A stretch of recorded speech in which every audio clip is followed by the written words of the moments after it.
Tunaendelea pale pale tulipoishia. Yes, tunaendelea tulipoishia kwamba sasa hapa umefukuzwa kazi na muda ambao umefukuzwa kazi na ndio kodi imeisha. Na ukabidi sasa umcheki Farida. Ikawaje? Baada ya kumcheki Farida akaniambia mimi na akaniuliza kwanza pale kulipa kodi mnaanzia miezi mingapi? Nikamwambia pale miezi 3, umeona. Akaniambia mimi miezi 2. Nikaona hapo penye mbona bado poa. Ngoja tukamcheki mama ya nyumba. Kweli tukaenda kwa mama ya nyumba tukamwelekeza, akaniambia na mimi taarifa zenu nimezipata kweli, mna matatizo fresh. Akakubali ile hela. Ile mtakapokuwa sawa naomba mniongezee hela yangu iliyobakia. Nikamwambia basi sawa, haina shida. Umeona. Baada ya hapo kwa nikawa naishi kupitia yule Farida sasa. Asubuhi yeye, mchana yeye, jioni yeye. Alikuwa anapiga tu simu, nenda sehemu fulani kuna supu. Ninaenda pale na kanyaga. Alikuwa na mshikaji anaitwa Azizi. Azizi naye alikuwa na dada ambaye alikuwa anafanya kazi na Farida, kwa akawa anamkubali pia. Kwa hiyo ilikuwa tukipigiwa simu wote, mimi na ndugu yangu wote, hatuna kazi, hatuna chochote, na tumefukuzwa kazi wote siku moja awili tu. Umeona. Tunaenda pale tunagonga, tunarudi. Jioni kama kawaida anakuja yeye sasa mtaani. Saa akija pale anakuja na chipsi, ndani kuna kidali. Umeona. Ilikuwa sio vitu vyangu zamani, lakini sasa unavyojua chipsi na kidali ndugu yangu, nani apinge? Basi nagonga pale chipsi na kidali. Baada ya kumaliza chipsi na kidali, sasa inabidi wewe sasa hapo ndo ucheze kidali sasa. Unajua? Basi asa yule sister ikatokea siku moja akaniambia nikamwambia mimi nina shida. Alafu na hiyo shida yenyewe ilikuwa na muhusu yule mwanamke wangu mwingine. Umeona. Kaomba hela kusuka 20,000. Mimi yule sitaki kumpoteza, na mkubali kinoma huko, si unajua tupo kwa sababu ya kitu fulani. Umeona. Nikamwambia Farida mimi na shida 20,000. Nikamwambia shida 20,000 kuna sharti nakupa. Kama ukiliweza nakupa 40,000. Mimi tena haina shida mami, hakuna ninachoshindwa. Mbea kweli mimi kuna kitu nahitaji. Mbea kitu gani hicho? Nataka 20,000 ila kuna ombi. Ile ombi ukilitimiza nakupa 40,000. Yani kwamba kuna sharti nakupa, ukilitimiza nakupa 40,000. Niambia mama, mimi hakuna ninachoshindwa, wewe niambie. Kaniambia okay sawa. Niambia si unajua kwenye nyumba kubwa kuna na milango miwili, wa mbele na wa nyuma. Umeona. Niambia naelewa nyumba za kishua ziko hivyo. Umeona. Niambia sasa ule wa nyuma natokea kwamba umefungwa, au ule wa mbele natokea umefungwa, kwa inabidi uingilie mlango wa nyuma. Vipi wewe utakubali? Na ingali unajua kabisa wewe chumba chako kipo huku mbele, unaambiwa kaingie mlango wa nyuma, wewe utakubali? Sikumuelewa. Ila niambia kwa design hiyo nikana waza hapa ni kitu gani ambacho anakiongelea. Piga kabisa, lakini fresh mimi kwa na enjoy. Huyo mwanangu naye Azizi alikuwa hivyo hivyo. Sio nyewe tunaita nini? Tunaita mtaji, sababu kile kitu kimetufanya mpaka tukakutana na wale wadada. Sawa, mimi nataka tuanzie hapa. Wewe sasa baada ya kuwa jimama shangazi alitaki wewe kupeleka safari ambayo lenyewe linataka, wewe una safari zako ambazo unataka. Mahusiano yenu yaliendeaje? Je, aliendelea kuwa strong kama zamani? Alikuwa vile vile, sababu alafu sasa hapo ndo kama alikuwa amezidi. Na ile 20,000 alinipa sababu kuna muda lazima uonyeshe care, kama unakieta kama una hela. Kuna namna mpigia simu, vipi umeshindaje shule, nimekumishi, nataka nikuone na kuja hadi hapo, natoka pale unaenda mpaka kazini kwake. Kitu afu ukizingatia ni mama, yani amlingani, yani ile ndio ilokuchanganya wewe. Yani yule ana umbo la kimama, lakini sasa inavyosemekana age yake ya kawaida kwamba ni mtoto, sio anadai ni wa 2000, yani kazaliwa mwaka 2000, lakini sasa huwa akafungasha mwili mkubwa, yani kama mimi hivi watatu ndo tunaingia pale, mwili mkubwa. Kwa hiyo ilikuwaje sasa? Yani upo naye hadi sasa hivi au imekuwaje? Mimi nilimkataa kutokana na vipi, baada ya kuniambia ana mimba. Nikamwambia toa, sababu sana nisikiliza. Mimi nikamkataa. Umeona, nikamkataa afu nikajifanya nimehama kabisa kule. Yani niliondoka tu pale nguo nikaziacha nikaja zangu Dar es Salaam huko. Sababu huko nilikuwa na chumba pia. Yani hapo ilikuwa wapi? Mbona tuchanganya? Hapo nilikuwa Kibaha kipindi hicho. Kipindi hicho nilikuwa nafanya kazi Kibaha, nilisema mwanzo. Umeona. Na ulivaa research zako, ni kweli alikuwa na mimba au hakuwa na mimba? Alikuwa nayo sababu tulipima kabisa na kipimo kile cha buku. Tulipima kabisa alikuwa nayo. Mimi nikaondoka kabisa, nikamwambia kama hutaki kutoa mimi nikaondoka zangu. Nikaondoka zangu nikaja Dar, akaniambia sasa mimi nishatoa. Nikarudi tena kule. Sasa siku ambayo narudi, yule mwanamke wangu yule sikumpa taarifa kama mimi narudi, yule wa mwanzo ambaye nilikuwa namkubali sana. Umeona? Basi tukatoka, nikaenda mpaka kwa kazini kwake, akanunulia bia pale nikanywa, akanunulia chakula pale nikala. Baadaye nikarudi zangu pale ghetto. Nirudi ghetto ananiambia baadaye mimi nakuja. Nikamwambia usije, akaniambia mimi nakuja. Kuna sio swala. Akaja mtaani pale na chips nikagonga, baadaye hivyo tukaishi kama unavyoelewa. So baada ya kuishi asubuhi ndugu yangu ndo msala. Wewe anaangalia ndani, nakuta yule mwanamke wangu yule chaguo la moyo kabebwa juu msobe. Yaani kama yule dada kama kakamata karatasi yani. Kamnyanyua yuko juu anachezea kichapo, kaja pale na kijola. Kaona hapa. Afu aniambia dirishani anatukana matusi wa watu wakajaa ndugu yangu. Kama unavyojua ilikawa fumanisi kubwa kinoma. Basi yule rafiki yangu akafatwa na yeye sababu alikuwa anahusika, si ndo mwanangu sometimes alikuwa ananunua yeye chakula tunakula wote. Basi akaenda mpaka kule, mwanangu kamkuta anavaa box. Alikuwa amevaa box, anavaa box. Anambia wewe Azizi njoo nje huku. Yule Azizi anasema nisubiri na vaa. Yule mchizi kuvaa kama yeye anaogopa kutoka nje. Anakuambia kashikilia suruali. Analivaa karibia dakika 10. Ile vensi haibariki bora ndugu wangu. Akampata huko kamtoa mpaka nje. Kaambia wasikia, nyie mbwa mlikuwa mnakula vitu vyangu afu dakika za mwisho kumbe ana mwanamke afu usemi, si ndio? Yule mwanangu akajitetea kiume, sasa mimi nahusika nini? Kwani mimi ndo Sam? Yule mwanamke akarudi kwa mke wangu mwanangu. Alimtembezea kichapo.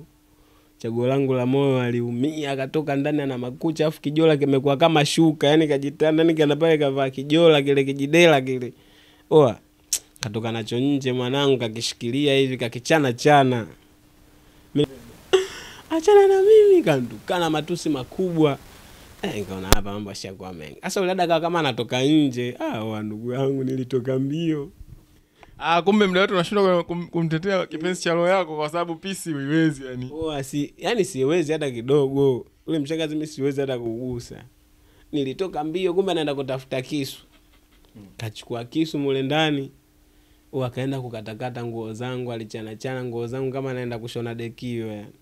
Godoro kaligawanisha vipande, utafikiri ile godoro anaenda kushona kochi, sio sofa. Yaani kila kitu kilichokuwa ndani mwangu kakiharibu, kila kitu kakiharibu. Mimi nafidia vitu vyangu ulivyokula. Mimi sinisha kwambia ngoja siku nikufumanie.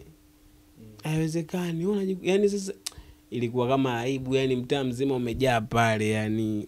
Iliniumiza sana. Basi yule kipendalo akaenda kumwambia yule dada yule kaka yake. Samu nimemfumania afu mimi napigwa naangalia. Yule kaka yake pale kajaya wewe mla msalau hizo. Inakuaje mtu anapigwa afu umekaa hapo? Mimi sikuwa na majibu mengi, nikamwambia yule alompiga dadako yule pale yule, nenda.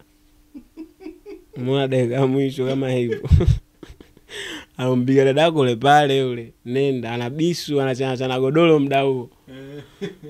Bwana yeye alitulia pale. Nasikia tu anaanza kuchoma bisu hapo, msesi kwenda. Mkasa kesi sasa hapo ilishaje? Kesi jo ilishaje? Baadaye yule demo akawa anatoka nje, sasa ndo anaondoka. Sasa wakati anaondoka na kuja upande ule mwanangu. Nilitoka mbio nikazunguka nyumba za pili, nikazunguka kaja kutokea huku upande wa pili, nikaingia tena pale ndani. Mbona nikaingia pale ndani, mtu akinitishia tu huyo, mwanangu anakuwa anarusha. Nikaingia pale ndani mwanangu nakuta kila kitu kimeharibiwa. Basi nikachukua tu vile vitu baadhi nikavichoma moto. Hapo nikavaa ukakamavu na kipenzi, lakini nilienda kwa yule mwanamke kwao, kwa bibi yake. Wazazi nashukuru nikaelezea pale alihalisi wakanielewa, nikamwambia basi naomba niondoke na mke wangu. Alafu ndo nije nitoe barua na vitu vingine sababu nilikuwa bado sijaoa rasmi. Vitu gani ambavyo yani manake baada ya kurudi town sasa ina maana ukaamua kuanza kujishughulisha na shughuli nyingine tofauti na viwanda, alafu au ilikuwaje yani? Ndio hicho kitu nataka kujua sasa. Baada ya kuja town Wongo Zambe alinichapa maisha sababu nilikuwa sina kazi. Alinichapa maisha kiasi kwamba mpaka nikabidi niende kwa sister yangu mmoja hivi, mtoto wa shangazi yangu, nilikuwa nakaa kule Pugu. Nimekaa pale kipindi hicho shemeji akipata kazi ya rangi naenda kufanya. Mungu sio Asmani bwana, wala Mungu sio Abdalla, nikapata kazi nzuri tu. Baada ya muda mchache kazi ilikuwa nzuri, hapo sasa mambo yakaanza kuwa mengi sasa. Umeona? Tukafanya kazi huku na huku, nikabahatikaga, Mungu ni mwema. Umeona? Basi ina maana baada ya kurudi town sasa maisha yakakuchapa chapa, ukapata mchongo, maisha yakawa yamekaa kwenye mstari tena. Maisha yakawa yamekaa kwenye mstari tena, umeona? Hapo ndo nikaoaga. Nikaoa ambaye ndo yule mwanamke wangu ambaye alinifumania, nilimpromise kambeda nitakuoa. Yaani haijalishi una mabaya una mazuri, umenikela, umenifanya nini, ila nitakuoa. Yaani hilo jambo la kweli nilimuoa kwa ndoa kabisa yani. Nilimuoa. So baada hapo maisha yakaendelea, mke wangu akawa mjamzito, tukabahatika kupata mtoto wa kiume. Basi namshukuru Mungu. Kingine mke wangu ana wivu, yani kuna muda mpaka anasemaga kwa nini yani ilikuwa yani kwa nini sasa ilitokea nikachagua, lakini sasa ninachogundua kwamba hakuna mwanamke ambaye ana wivu, ila mke wangu kazidi yani kazidi. Nimefikia stage mtu anaangalia mpaka message za hoteli. Angalia hivi hoteli na anaifungua yani. Dakika zako zimekaribia kuisha ile anatulia, unaona. Sema shemeji uko sawa kwa sababu kashajua kama ana mahusiano na Mkiuba. Naelewa sababu ya situation ambayo ameipitia, lakini sasa umepitiliza. Yaani tangu ile situation ya kusema kwamba amenifumania imekuwa simu yani hata ikipigwa anaanza kupokea yeye. Akiona mama na makopa kopa hapo. First time nilikuwa nakumbuka nilikuwa nimesave dada kipenzi, ilikuwa ni dada yangu. Dada yangu yule ambaye nilikuwa nimefikia kwake mwanzo. Sikuwa ananipigia akuta dada kipenzi. Dada yako kipenzi nani? Shika simu ongee naye hapa. Kuta mimi naanza na shikamoo vipi dada mama D? Kumbe wifi. Yaani kuna namna tu unaumia sana, unateseka sababu ya vitu ambavyo mimi uko nishapita, sababu kuna muda unaweza kufanya sana vitu vingi na kuna muda unaamua utulie tu na mkeo mwingine anaenda, sababu mimi najua ukitulia na mkeo kuna mambo mengi yanakuwa yananyoka, mengi yanakuwa kwenye mstari. Kwa issue ikawa kama hivyo. Baadaye nikapitia changamoto nyingine baada ile kazi ambayo nilikuwa nafanya. Kuna watu wakawa wametiatia maneno pia, nikawa nimefukuzwa, umeona.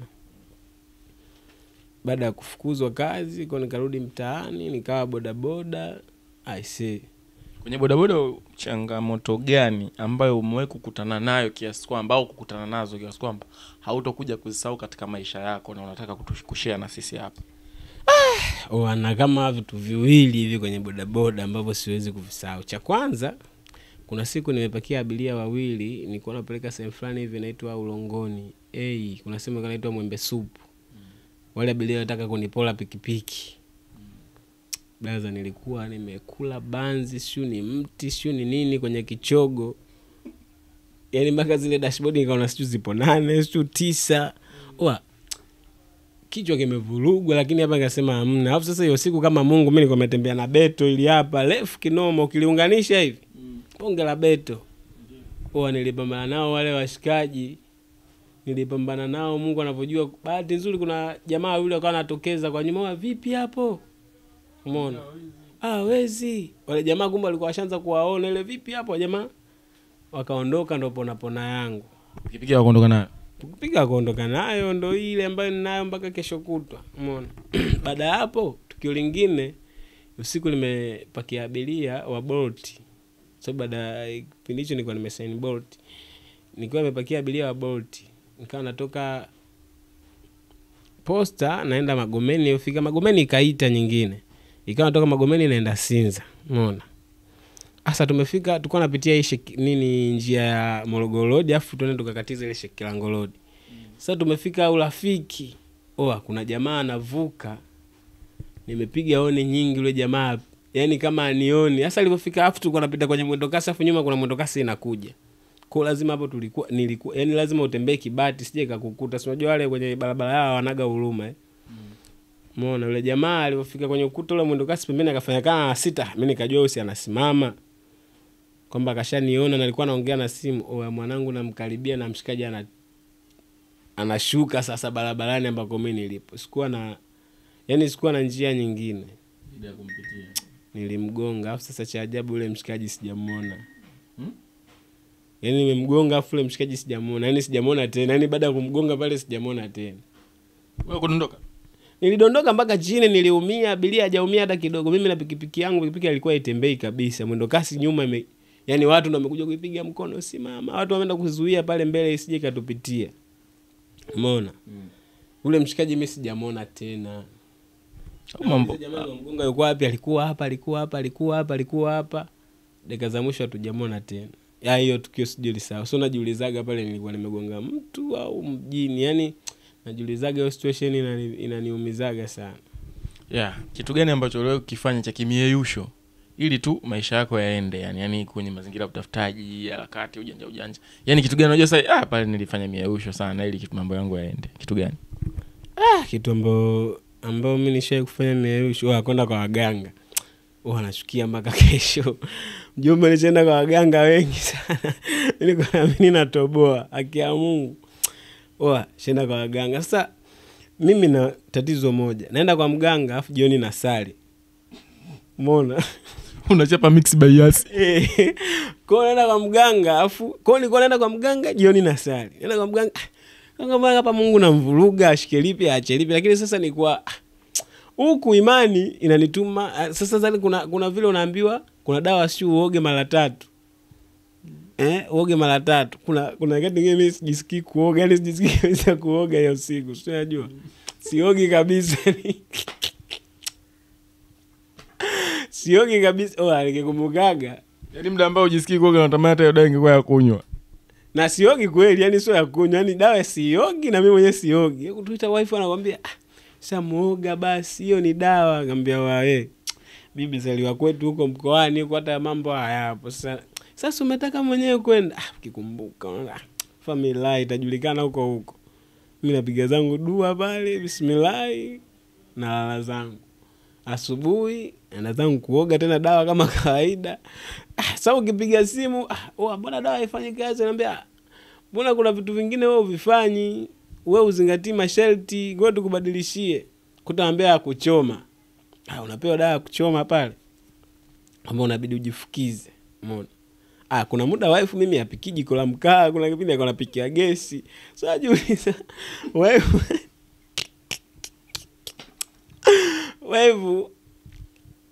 asa kuna kipindi hizo anapikia jiko la mkaa, bora hata kipindi yeye yupo ataniwashia jiko la mkaa. Asa kipindi wife kasafiri, sawa, na inabidi uyoge ile dawa. Uifukize ile dawa, ujifukize. Sipiki nyumbani. Sawa, nimekula kama mantilie. Mkaa nyumbani hamna. Niende kanunue mkaa. Nije niwashe moto kwa ajili ya kujifukiza. Naona gama. Yani hiyo mieyusho nachukiaga sana kwa mganga. Hapana. Acha nibaki tu na Mungu wangu. Yani hicho ndio nilikuwa nazinguaga sana. Yani kumbuka washika anambia, ili hudumu kazini si uwe unaaminika kazi nenda kwa mganga. Puzi nakumbuka naambia wanye mbwa nakumbuka sitaki tena. Umegundua kwa kupoteza muda sana. Muda ambao uko unapoteza kwa mganga ni bora uko unasali au si?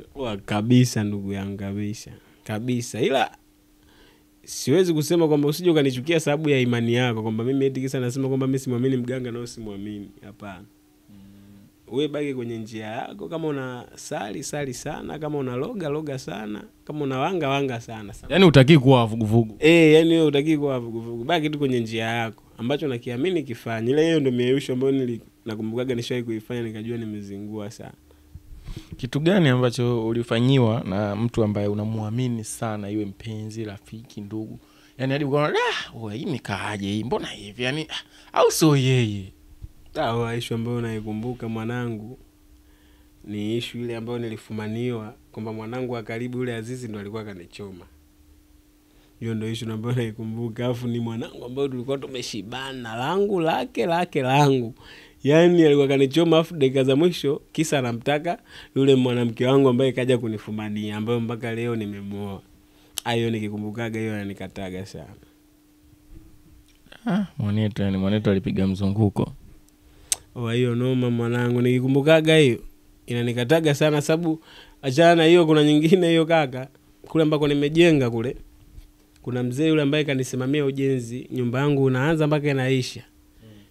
Baada kuna kipindi unajua nilihamia kule nikawa nakaa pale baada ya maisha kunichapa kidogo.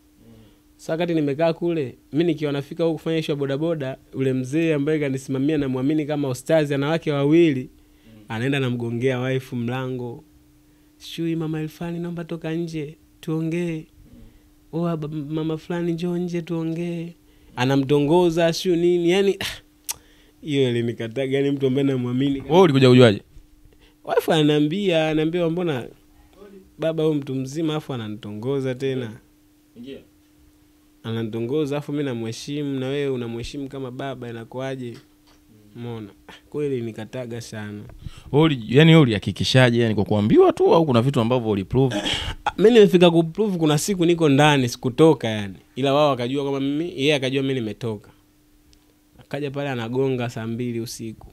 Anamuita, "Toka nje tuongee, toka nje." Kila siku nakubembeleza kwa nini?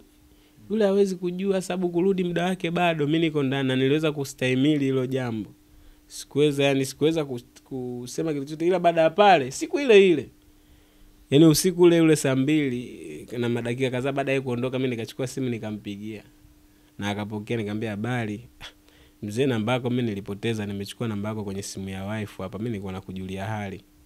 Basi nilimwambia tu hivyo, akaniambia sawa basi yani sikuongea neno jingine.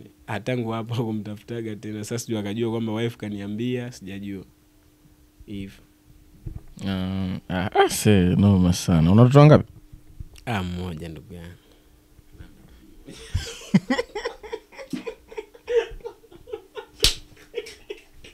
Hiyo sisemi. Hiyo sisemi yangu. Hiyo sisemi. Hiyo hata kwa fimbo. Baba, hata unashikia bastoni wewe. Watoto wangapi? Mmoja. Mamake. Okay. Yo, tulikopo na Badman Santi. Vipi baba? Kanifunge hapo.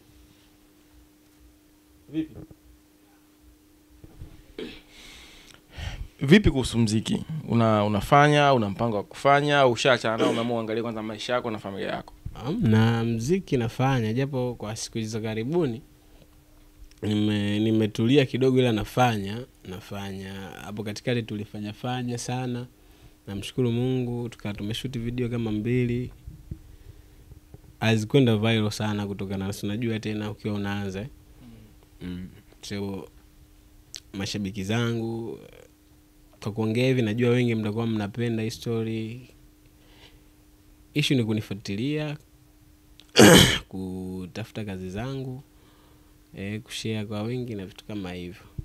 Kitu gani ambacho mtu akitokea akakifanya kwenye muziki wako utaona amempiga sana teke chula, yani amekuboost kutoka sehemu moja kwenda sehemu nyingine? Bro, siku kitokea kwamba kuna mtu kutaka labda pengine kudhamini au akapenda kitu ambacho nakifanya, sio inakuwa ni hatua kubwa sana. Inawezekana ijapo kuna watu na wanangu ambao nao tunafanya kama wana Jagwa, Aliko, Mwanangulashi, Rashid wanamuita, tunakuwa tunajaribu kufanya kama kiwana, wananisaidia, tunafika hatua kadhaa napiga. Lakini kama anakuwa anatokea mtu ambaye anakusudio la kunidhamini, kunisaidia, basi tunatimiza lengo. Akawa tu upande wangu kwa njia moja au nyingine, kwamba anacho ana tunashare, kama mimi ninacho yeye anacho tunashare. Mimi naweza ngashare idea, akashare kitu chochote, mambo mengine yanaenda. Yo, asante kwa time yako maniga. Asante sana Jago.